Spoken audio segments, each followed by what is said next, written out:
this is why you ever wonder like why you hear like declared a state of emergency, like the state can do it, the federal government can do it, like the president has to declare a state of emergency. The reason why that's important, because once a state of emergency is established, it unlocks resources. It unlocks resources for the state, whether it's fire, more money to go to the fire, more money to go to the cleanup crew, more money to go to whatever going on, FEMA to be out there doing things just legally.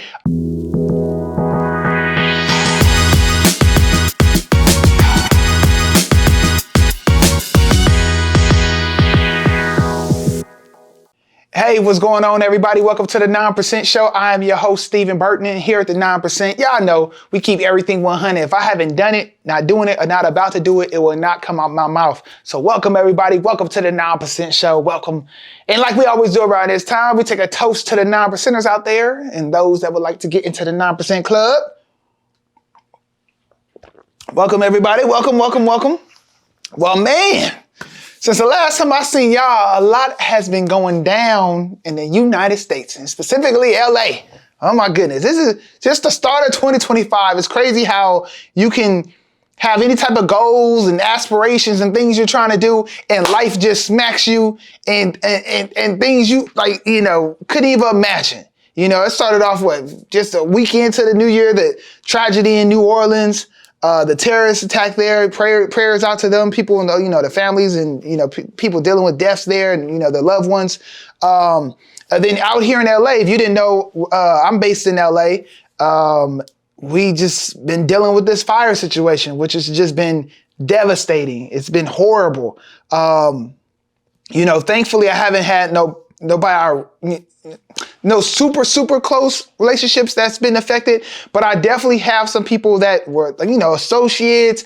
I knew them, kind of back in the day, or some friends of friends. So I've definitely had some things connected to them, but also there's been a lot of places that I used to go to, that I've been to, in the Pacific Palisades, Malibu area, restaurants I used to go to, gone. Altadena, Pasadena. I used to be out there all the time. Got my hair cut in Pasadena growing up. My best friends at the time, he lived in Altadena.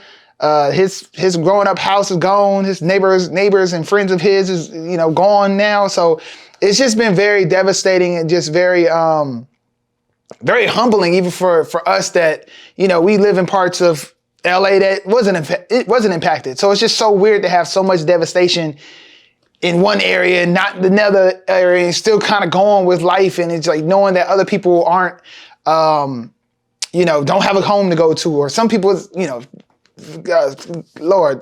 passed away from this, and, or people that know somebody that passed away. So it's just very devastating and very humbling and very sad. And so prayers continue to go out to LA and, just a speedy recovery for our city. And so what I wanted to do with this episode is pretty much just talk about, obviously we're a business podcast. So, we want to talk about the business side of things and just how, disaster impacts businesses. Just for me, it just brought back flashbacks of when we had to deal with COVID and just what I dealt with on that. I've been meaning to do an episode on this topic specifically, and I'll probably still will, because I'm not going to dive into everything about that process and surviving that. But, the fact of the matter is I had to go through disaster loans and all this type of stuff that I didn't think I would ever need to know or what it is. But now that I've been through it and still dealing with certain things, repercussions from that time, I can kind of speak to, as a business owner, what you should be thinking about at this time, hopefully what your mentality should be. And then I also want to just, put some resources out there that is out there for business owners in disaster areas. Once it's, labeled a disaster by, the government, there's lots of resources that you can tap into. So we're going to talk about a couple of them things as we go along. So normally I don't have notes and things like that, but this time, there's a lot of information. I want to make sure I'm giving out the right information. So I have some notes that I will be referring to. But again, this one of the situations, like I said, with the 9% Show, I keep everything on 100. Like, even these things I'm speaking about because I've been through it. Now, I will say that, obviously, I did not deal with a situation where my business was totally wiped out. So I do not have that full experience. And again, I just feel for all the businesses and small businesses and just, right, that you had, even if you was in the, maybe property rentals and anything, things just completely gone. Obviously we hoping, insurance and things like that will come into play. But thing you'll notice about this insurance, man, it's always some loopholes or things they go try to get out of. I remember with COVID, my business insurance, lo and behold, in all the small print, it had something about viruses. Viruses was specifically in the print of things they do not cover. And so it was crazy. Like, that was a thing they don't cover.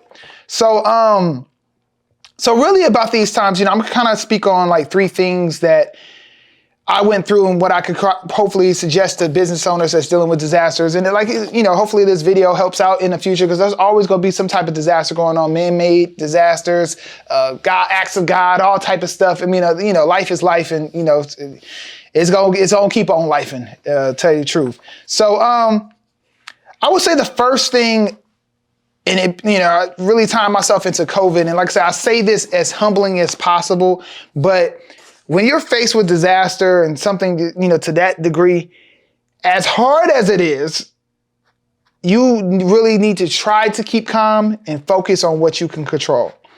I remember when COVID happened and everything shut down, I'm in the business of that we need the world to be doing stuff. I'm in an events business, okay? I've never thought about selling formal wear, selling tuxedos, selling suits to a place that and have no business going on in the world, okay? I mean, no event going on in the world. That was a hard thing to do. Matter of fact, it was impossible. So I definitely panicked for I would say a few hours. It was straight pure panic mode, because it was right when my peak season was coming. And for me, my peak season, prom season, if I don't get that, I do not survive the rest of the year. So it was for it to happen in March, right when I'm starting to gear up and things was cooking. And it was just very devastating. It was we had so many cancellations. I had to give so many refunds. I ain't never seen so many refunds. It was in the tens of thousands of dollars I had to give back to people. And it was just a lot going on. But I definitely, I say this very humbling and with empathy about keeping calm, but knowing that you are going to have a moment. And again, I don't know what it's like to completely lose everything. My whole establishment is gone and I have to rebuild and start from scratch. So I know that's a situation where it's but obviously we was shut down and couldn't do anything. And, revenue went from this to zero, literally overnight. But the main thing there is you really want to focus on what you can control. What you can control is the rebuild, or thinking about, okay, so I had to switch my thinking to saying woe is me, what's going on, till, eventually we're going to open back up. I want to be prepared to hit the ground running. Maybe we could work on some other things that we can, improve and stuff. So about when the faucet does get turned back on, we're going to be just that much better. So, like I said, it's tough because, I know some of these fires is just completely devastated certain situations. But, if you still got your e-commerce side of your business, if you still, maybe lost your brick and mortar, but you still got your e-commerce side, or maybe you don't have the e-commerce side, maybe you can start saying this is an opportunity to get into e-commerce. COVID did that a lot for a lot of businesses. I thank God that I was an e-commerce based business, because we opened up where I was able to market, quickly shift my products and my marketing strategies to states that were open. Shouts out Texas, shouts out Florida. They was keeping me alive. So, they was doing things, I was able to market over there. So again, that's more so the things of focusing on what you can control. It sucks, it's horrible, but you can only woe is me for so long. And I'm giving people the grace to woe is me. But again, at some point you have to snap that and you really control the things you can control and really look at it okay, look, how can we move forward? What do we have to do there? Another point I want to make is that your paperwork matters during disasters, okay? And I know it's not, I'm not doing you no justice, giving you advice right now when the disaster struck. But you will learn, and I even try to tell people during the COVID times, it's your tax returns matter, okay?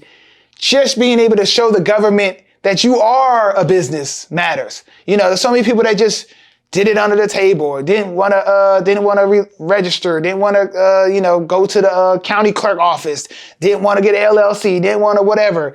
If the government don't know you exist, then you just don't exist. You can't get these resources that's going to be out to you because nobody knows you exist. Your profit, your revenue, all this type of things, it matters. Paying taxes, your sales tax. How many people caught up in PPP loans to this day because everything has a track record? You claimed you did X, Y, Z, but you got 20 employees? Oh yeah, that's right. Then how come you didn't have 20 employee sales or employer taxes paid through these years that you can't avoid, period?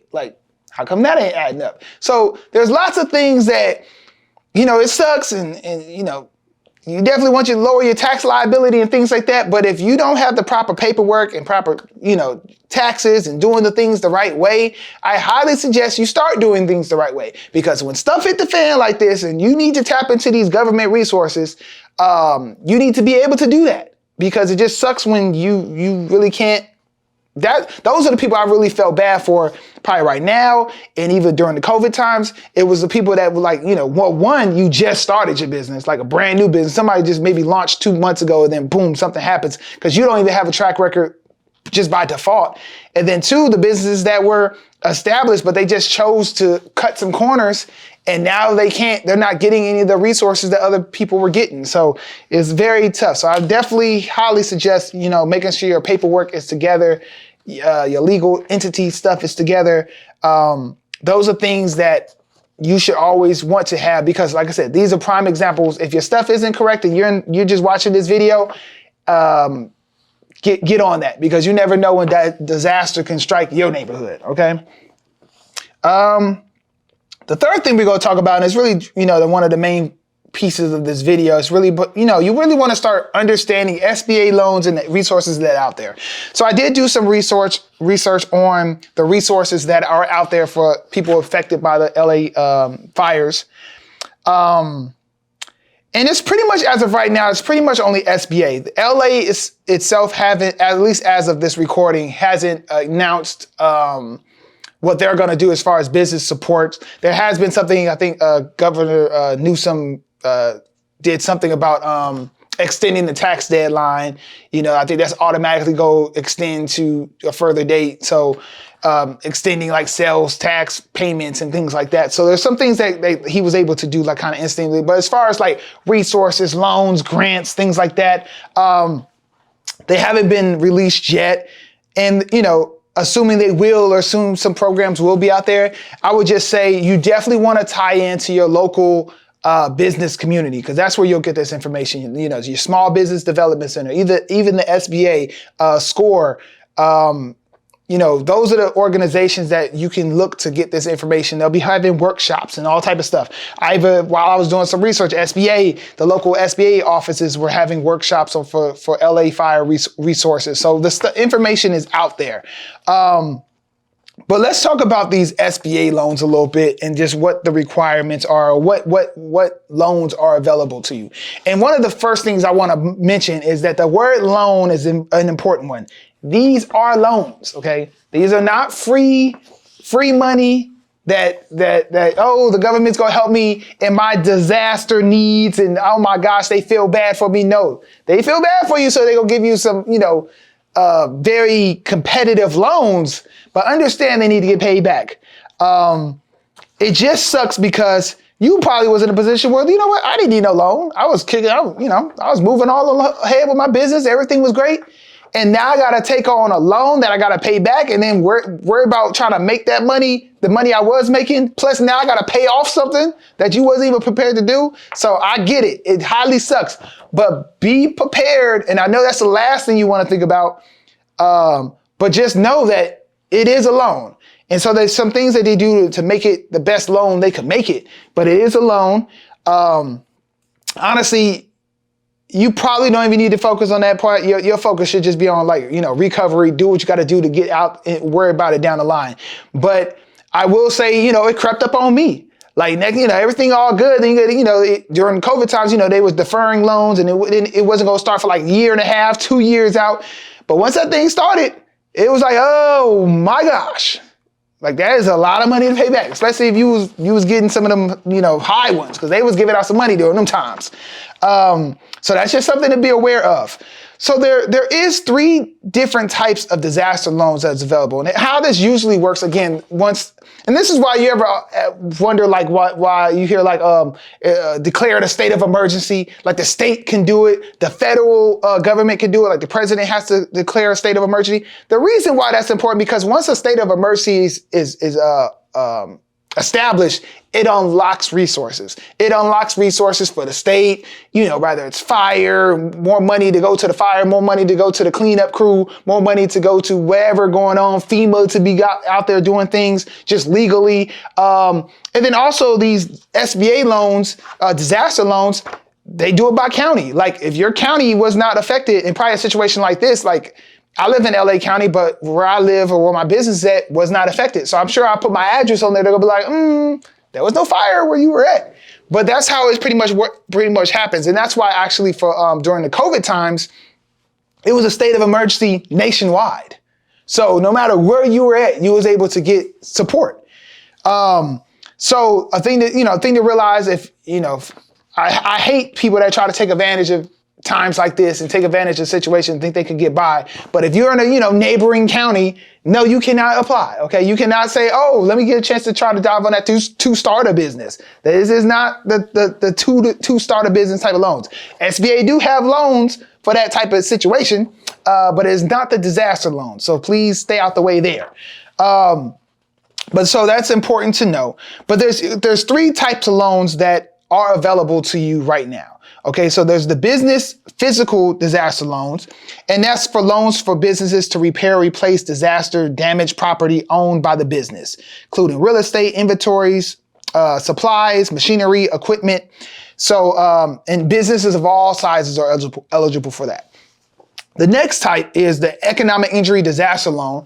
Anybody that was through the COVID times, you definitely remember the EIDL, okay? Economic injury disaster loan. I had one of those for my business during the time. And so those are just working capital loans to help small businesses. You can be a small business, you could be it's almost all private businesses, non-private businesses. Even during the time, it was like churches, things like that. So a lot of people, and that's more so for like working capital. So it's to help you get through the disaster and like the recovery period there. Then they have the home disaster loans.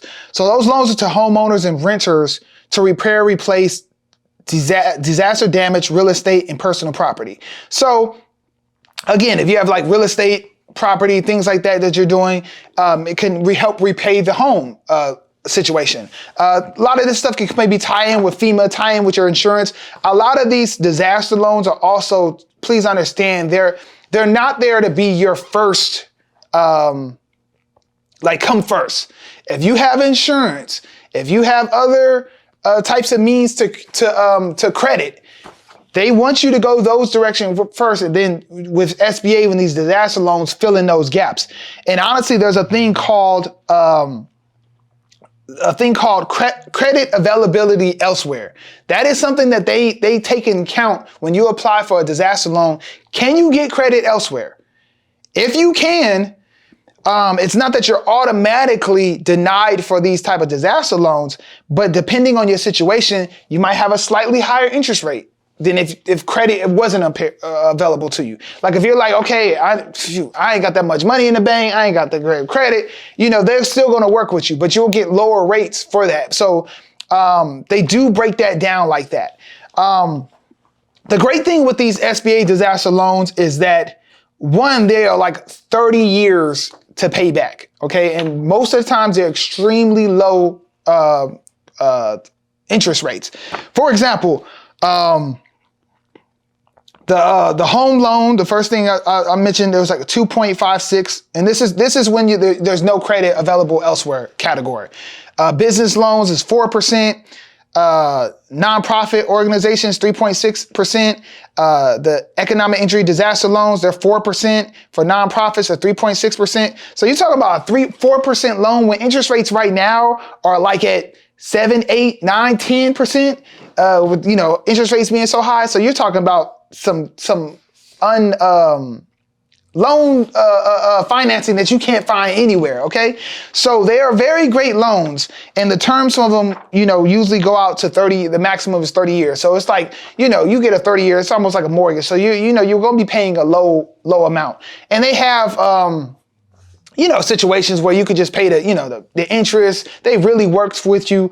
I know even for the COVID times in the economic injury disaster loan, the EIDL, they have like hardship programs. Like if you say, you having trouble paying, they'll like, okay, you only got to pay 10% of the loan. You could take a hardship thing up to 4 times. Like, so they're trying to work with you and work with people. And that's what these disaster loans are all about. Like it's pretty much trying to see, okay, how can we just help as much people as we can. A lot of these loans, they go all the way up to $2 million. Not everybody's going to get the $2 million, but they go up to $2 million for a lot of these. And a lot of times they base this stuff on your, and again, that's where I go back to your paperwork matters. Based on your tax return, your profit and loss, where you exactly at, what type of losses you have, what do you have.